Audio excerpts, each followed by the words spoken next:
স্বামী তোমার ভালোই বাসে না, তার জন্য কেন তুমি এত অবহেলা সহ্য করবে? এই সব কিছু যদি আমি তুলির আব্বুকে বলি না, আপনাকে একদম ধাক্কা দিয়ে বের করে দিবে। খাম্বার মতো দাঁড়ায় আছে, কোনো খাবার দাও না, রিকোয়েস্ট করতে হবে যে খাবার দাও, দাও খাবার দাও সবাইকে। দুলা ভাই কি সব আজব প্রাণী যে ঘরের মধ্যে পোষে, আরে ও তো বড় হয়ে আপনার বিপক্ষে কথা বলবে। ওর মা তো ওকে ব্রেন ওয়াশ করতেছে দুলা ভাই। সাপের বাচ্চা তো সাপই হয়, বড় হয়ে ছোবলো দিকে, তাই বড় হওয়ার আগেই এগুলার দুধ কলা দিয়া পোষাটা বন্ধ করে। খবরদার, আপনি কাকে সাপের বাচ্চা বলছেন? ও সাপের বাচ্চা না, ও এই বাড়ির মেয়ে। আপনাদের চাইতে ওর এখানে বেশি অধিকার। আপনাদের সাথে সম্পর্ক বিচ্ছিন্ন হতে পারে, আমার সাথে সম্পর্ক বিচ্ছিন্ন হতে পারে, কিন্তু ওর সাথে কখনোই সম্পর্ক বিচ্ছিন্ন হবে না। ও যদি এতই অহংকারী মেয়ে হয় তাহলে আমার মেয়েকে বিয়ে করেছে কেন?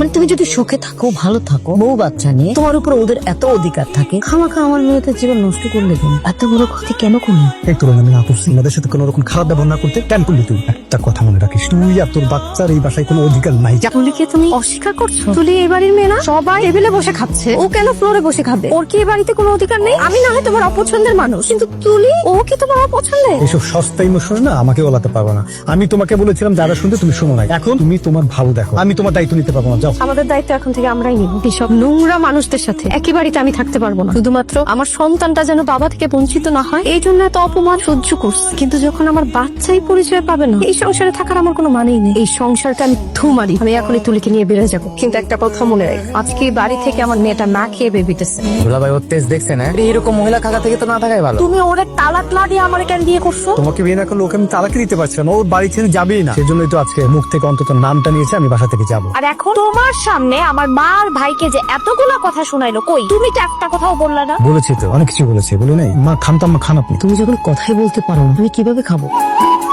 আম্মু চিকেন নাই? না মা, আজকে তো চিকেন রান্না করি নাই। আমি ডিম দিয়ে খাবো না। আজকে খাও, আমি তোমার কালকে চিকেন রান্না করে দিবনি। হ্যাঁ বলো, আমি কোন জায়গায় সেটা পরের বিষয়, তুমি কি জন্য ফোন করছো সেটা বলো। স্যার আপনি তো ঘুষখোর ভিডিও ভাইরাল, আপনি কিন্তু অফিসে আইছেন না স্যার, ম্যানেজার আপনার বরখাস্ত করছে আর থানায় জিডিও করছে, পুলিশ এসে। আসসালামু আলাইকুম মাকিদ ভাই। ভাই কথাই তো শুরু করলাম না, মুখ ডাকলে হইব, এটা একটু নামা। ঘুষ খাইতেন ভালো কথা, এটা তো আমরা জানতাম, আমরা এলাকার লোকজন আমরা সব জানতাম না, চুপে চুপে খাইতেন। কি এমন হইলো ভাই, কি এমন করলেন যে পুরা দুনিয়াটার ভিতরে একবার সেলিব্রিটি হয়ে গেলেন? শাহরুখ খান, সালমান খান, উনি তো যাইতে পারলেন না, লাস্ট হয়ে গেলেন সলমান খান। এই আপু, আম্মু, এই চালু আসো, একটা ঘটনা ঘটে গেছে তো। কি হয়েছে? আরে দুলা ভাই তো ঘুষ খাইছে, এই ভিডিও দেখতেছি ভাইরাল, ওর চাকরিও না, আবার পুলিশও খুঁজতেছে। কি বলিস? এই যে দেখো।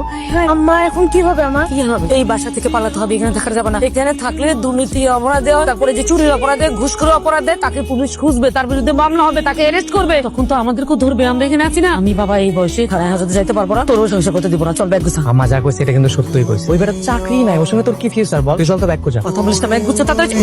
কোথায় যাচ্ছেন? এই ঘুষ করছ, একদম কথা বলবি না। দূর মিয়া, আপনার মতো একটা দুর্নীতিবাজ, এই জন্য আমরা সবাই বিপদে। এই, আমার মেয়ে তোর সাথে সংসার করবে, তোর সাথে সংসার করে কি জেল খাটবে? আমি জেল খাটবো? তুই একটা ঘুষখোর, তুই একটা আসামি, অপরাধী, তোকে পুলিশ অ্যারেস্ট করবে। আমি বাবা এই সময়ের মধ্যে নেই, আমার মেয়ে তোর সাথে সংসার করবে না। চল ব্যাগ গুছা। আম্মা এই সময় এই বিপদে আপনারা আমরা এখানে ফেলে চলে যাবেন? যে একটা বউ রাইখে আমারে বিয়ে করতে পারছে, সে তো লোভে পড়ে আরেকটা বিয়ে করতে পারে, আর সে তো বিপদে পড়লে আমারেও ফাঁসাই দিতে পারে। আম্মা, আমি কিন্তু এই সংসার করবো না। তুমি কি বলতে যেতেছো?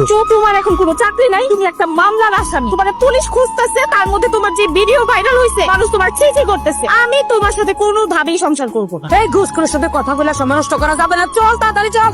আমার যাওয়ার জায়গা নাই। আপনারা স্যার আমার কেউ নাই, আমার আপনার বাসা। আপনি কই আছে? বাসায় পুলিশ এবং দুদকের লোক যাইতেছে, আপনি তাড়াতাড়ি ফালান স্যার। তুলি, তোর পড়া হয়েছে? তুলি, কি রে তুলি, হাটের নিচে কি দেখো? খাটের নিচে আব্বু। কি কষ্ট তুই? আপনি বের হন। কি সমস্যা? আপনার কইছি খাটের নিচে থেকে বের হইতে, আপনি এখানে লুকাইছেন কেন? আমি ঘুষ খাইতে গিয়ে ধরা খাইছি, আমার নামে মামলা হয়েছে। যে লোক আর তার পরিবারের সাথে আমি আরো বেশি ঘুষ খাওয়া ধরছিলাম, আমার চাকরিটা চলে গেছে, এসে আমার পুলিশ খুলতেছে। যাদের জন্য ঘুষ খাইছেন তাদের কাছে যাই আশ্রয় চান। বেমান গুলো আমার ফলায় পলাইছে, আমার তো একটু আশ্রয়, আমার আর পলানোর কোনো জায়গা নাই। এই যে আমার থেকে তুমি মুখ করে আনিও না, নিশ্চয় আমার তুমি মাফ করে দাও।